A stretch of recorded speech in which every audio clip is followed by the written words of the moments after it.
अस्सलामुअलैकुम दोस्तों, आज के वीडियो में हम लोग उर्दू ग्रामर के कुछ इंपॉर्टेंट क्वेश्चन कवर करेंगे। तो चलिए शुरू करते हैं। सवाल आपका है, बनावट के एतबार से इस्म की कितनी किस्में हैं? तो बनावट के एतबार से इस्म की 3 किस्में हैं, जामिद, मस्दर, मुश्तक। चलिए अगला सवाल करते हैं।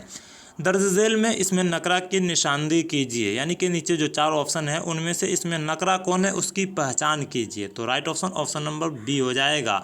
अगर आपको इस तरह का क्वेश्चन पूछा जाएगा तो आप किस तरह से पहले 4 ऑप्शन पढ़ लीजिएगा। अगर आपको नहीं पता होगा, मतलब कन्फ्यूज़ हो जाते होंगे इसमें नकरा और इसमें मुआरफा में, तो पहले आप चारों ऑप्शन पढ़ लीजिएगा। देखिए, पटना, ताजमहल, लाल किला, ये तीनों जो है ख़ास नाम है, तो इसलिए ये तीनों इसका नहीं होगा। इसमें नकरा एक अलग लग रहा है, तो right option option number B हो जाएगा। शहर से तो नहीं पता चल रहा है किस शहर की बात हो रही है।